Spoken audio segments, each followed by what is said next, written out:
Welcome to Race School, the programme that follows 7 people through the rigours of an international racecourse at the Jim Russell Race School in Silverstone. The pupils have now all passed, giving them their first racing licence, and this is how they did it.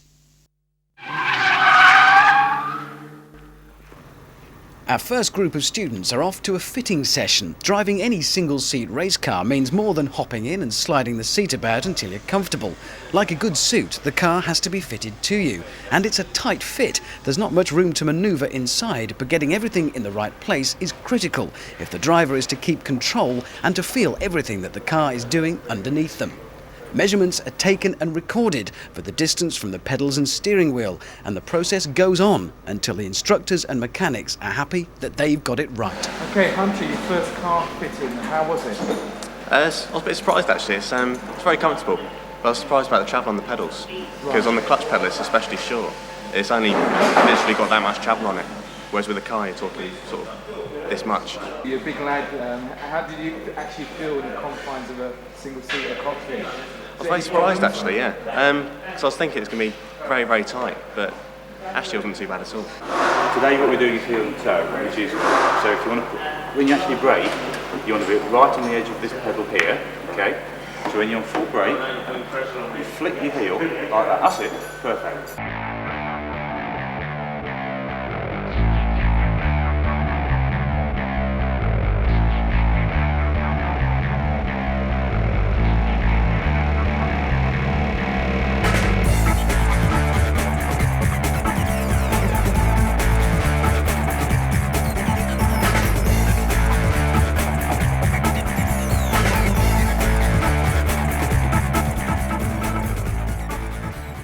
And so to work. After all the preparations, lessons can begin, and it's time to learn about balance, the key to success in any racing discipline. It's the first time some of these young racers have driven a single-seater, and they begin with cornering practice and an introduction to the art of heel and towing. It means applying pressure to the brake pedal to slow the car, whilst rocking the side of the foot onto the throttle pedal and blipping it during down changes. Easy. Done correctly, it matches the engine speed with the speed of the road wheels, keeping the change smooth and allowing the car to keep its balance. The touring cars might be bigger and heavier than the single-seaters, but balance is no less important if the car is to be controlled under racing conditions.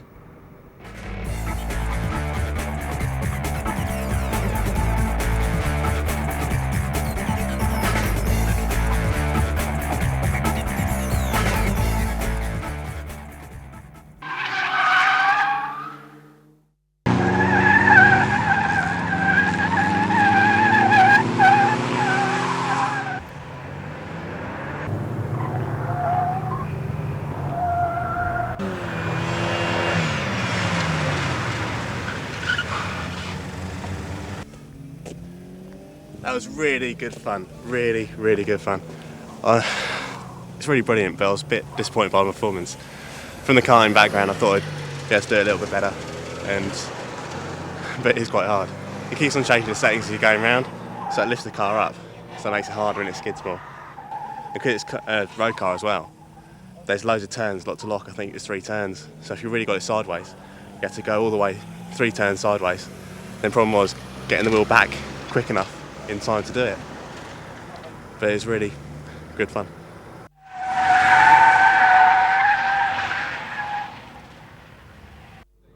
The aim of the exercise is just to, so as you appreciate what it's like when the car does go out of control, to appreciate what it's like on the edge of control, so you can appreciate the before and after, if you like, and hopefully you won't get to the after. We're going to get another shot at it now that we're warmed up, get a second chance at it, and take it from there. So I'll say after the second time, see what he feels.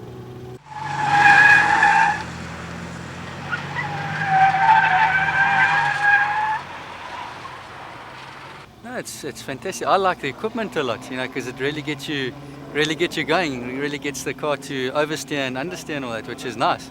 So you learn to really control it and all that. It's not really limited, so you can really have fun on the skid pad. You got to learn to be nice and smooth through, and I mean you can relate it to the racing and all that. So it's hell of a nice.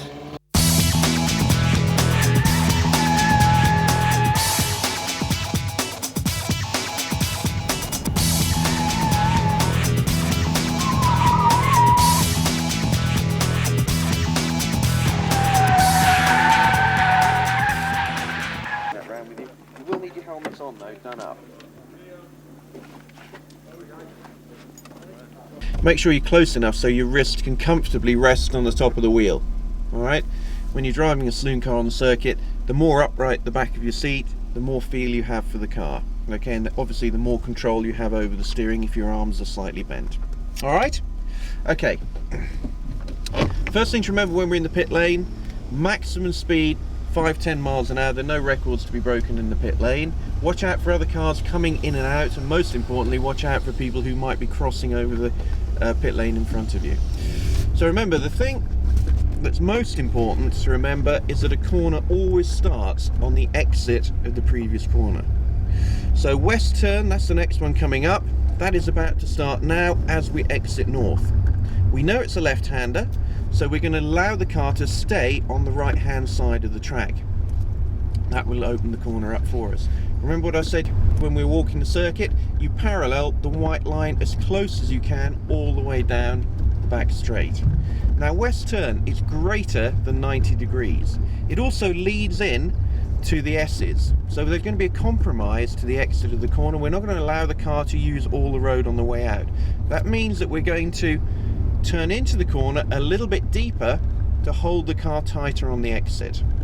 We've got a braking marker here, which again, this is an initial marker. We'll only be leaving this out for your first session of lapping. The yellow cone is where we're going to be turning in. That's the yellow cone on the right hand side, and then the yellow cone on the inside is our clipping point. So before we've turned into the corner, we've picked up all our markers. We know approximately what we're going to do. The last third of the braking area, we look into the clipping point and turn smoothly and progressively into the corner. Now remember, where the clipping point is a long way away from your turning in point, we turn the wheel more gradually. So it's a very gradual turn into the corner. Before we get to the clipping point, transfer your vision to the exit of the corner, which is effectively here, the middle of the road. You can see on the left hand side your red cone, which is braking, your yellow cone, which is turning in, and your clipping point for the S's.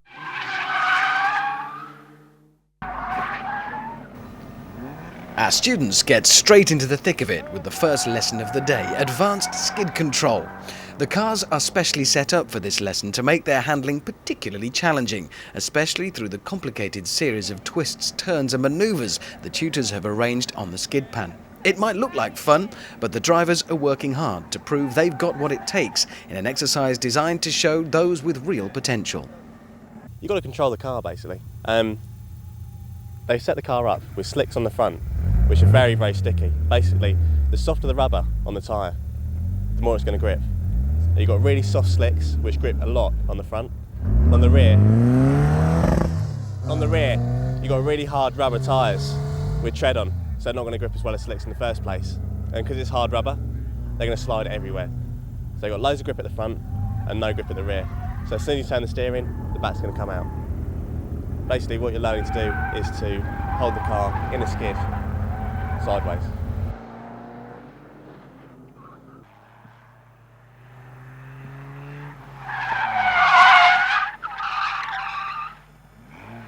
Sarah, how was that for you? Great fun. Enjoyed that. What did you learn? Actually how to spin. And I managed to do a few slides, which was quite good. Find out the limits of it. See the instructors saying get quite aggressive. How are you handling that? All right, once I, get into it, I can do it quite well. It just takes a bit of time to actually do.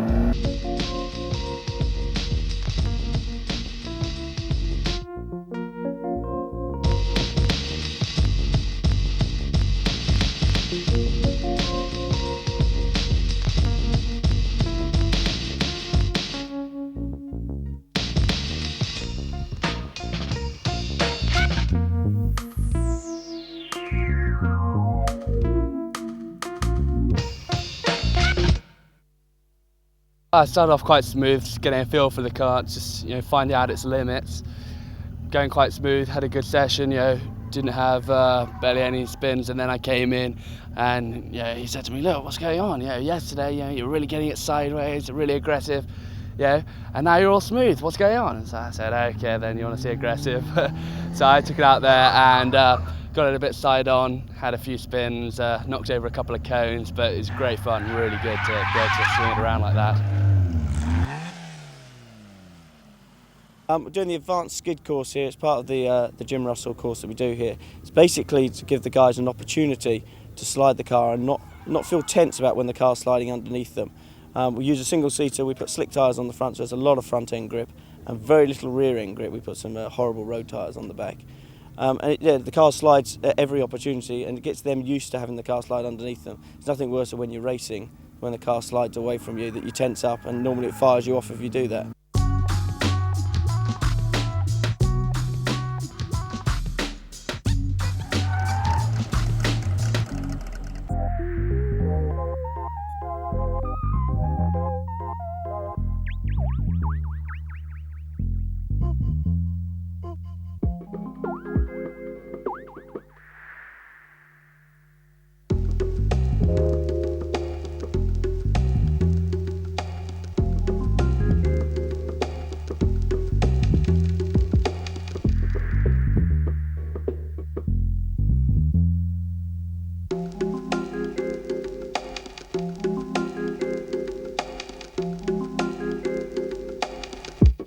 How has Jamie done this afternoon? Jamie, since yesterday afternoon, I've been sort of harping on at him about his throttle application. He tends to be a wee bit too harsh on the power. We've talked about it a bit already. He's certainly a lot smoother on the steering now, but he needs to watch. When he gets on the throttle, the tendency is not to be squeezing the power on through the corner. It tends to be on a bit too harshly. And again, this is something where he's affecting the balance of the car. He's tending to make the car oversteer too quickly, and then of course he's losing traction all the way through the corner. So what he needs to do is discipline himself more, so when he comes off the brake on the way into the corner, he literally rolls his foot across onto the throttle very gently, so that the transition from braking to acceleration is much smoother then. You know, maybe I should turn in a bit later to be able to carry through that extra bit of speed, and then I'd get more of an exit, whereas at the moment I'm going in a little bit too tight and I'm running out of track on my way out. Join us after the break as we continue to give you an exclusive insight into an international racecourse. We're following the trials and progress of 7 racing driver wannabes as they try for their racing licenses. Come back to Race School, the programme that follows 7 pupils through an international racecourse as they try to make their first steps on the way to becoming a racing driver.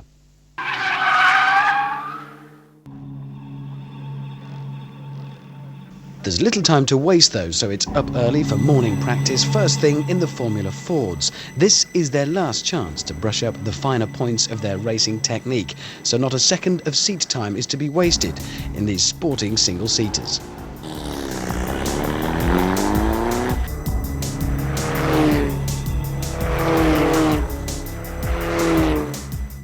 It's just not pulling enough revs down the straight. Basically, I'm just checking the ignition timing. We've had a look at it before, and it is a little bit advanced. More with the hot conditions as well. That could be sapping its power.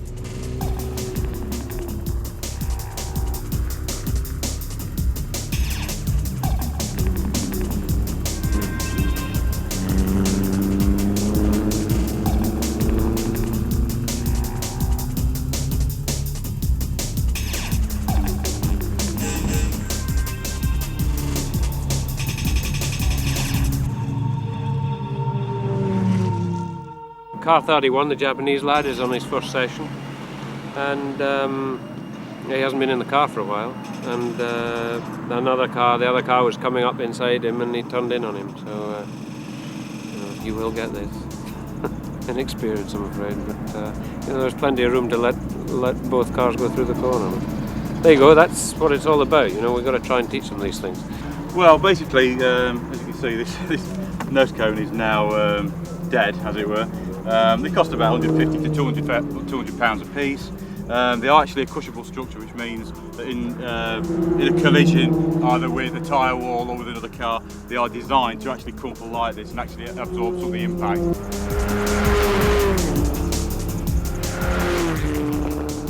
Basically, they're coming in after a lapping session for a debriefing session with their instructors.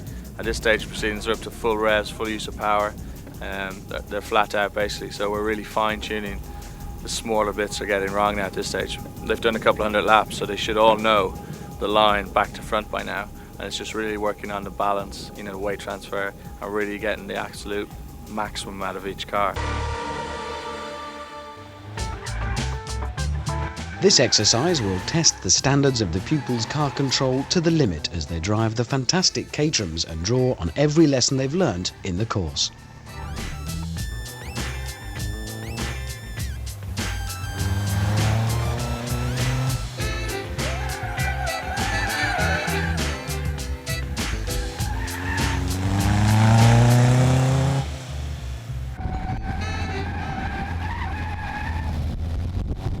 Very, very difficult to keep the car in the direction you want it to go. Just keeps spinning out all the time. But it's good fun to drive anyway. Good fun.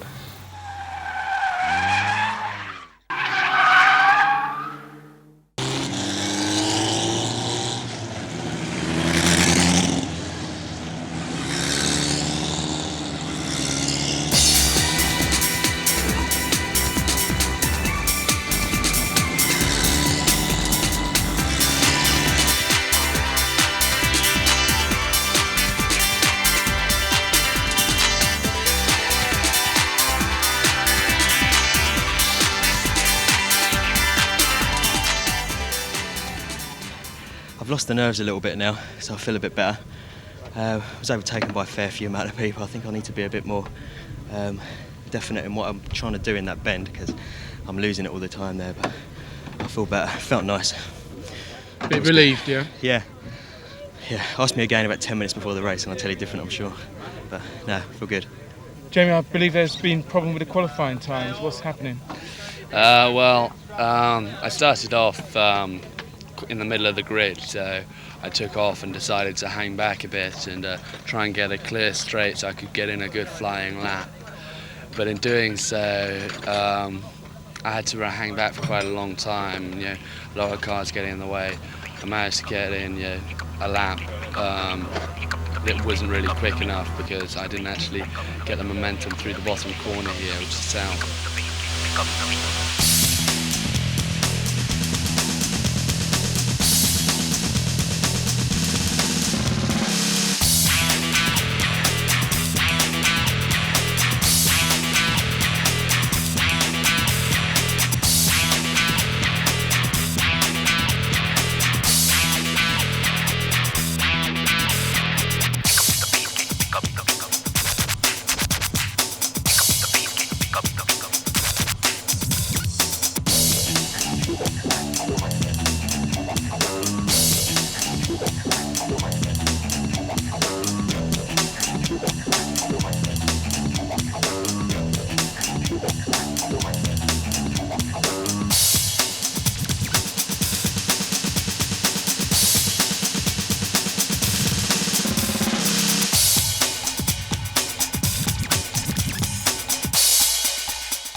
Out onto Stowe now for the race-prepared Vauxhall Vectras for the start of qualifying.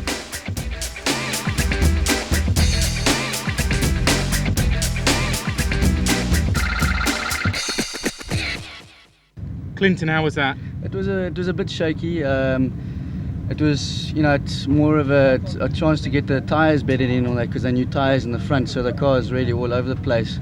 But that's no excuse. We're there. It's quick, but we'll have to see. Looking forward to the race. It'll be better, much better. Didn't feel too bad. I felt pretty confident. Felt pretty good. We'll see. Not a million miles away from what the other guys were doing. So yeah, I'm a bit happier than I was 5 minutes ago, 10 minutes ago even. But we'll see when the times come up.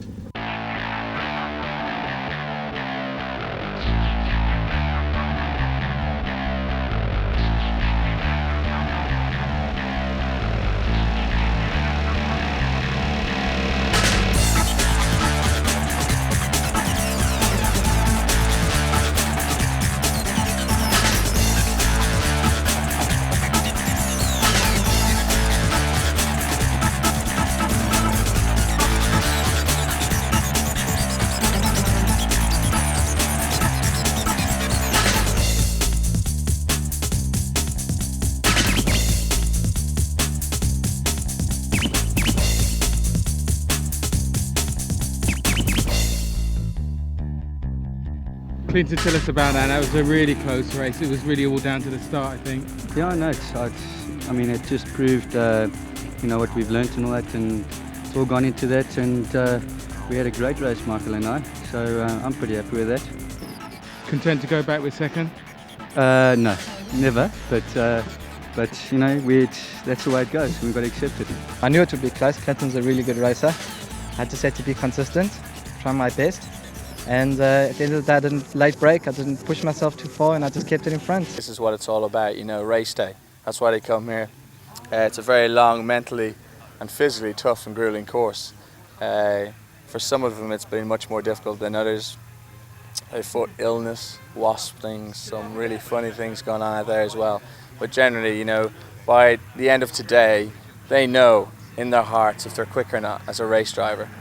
Racing is a very, very difficult game. It is controlled by money at the end of the day. The more money you have, the more testing you can do, and supposedly the better you can be. But at the same time, you have to have an awful lot of natural talent. Here at the school, they can come back and do more closed races on the same circuit to gain a little bit more experience. And depending on the performance, how happy we are with them, they can go through to our Pro Series event, which basically supports open race meetings at Silverstone, the national and international circuit.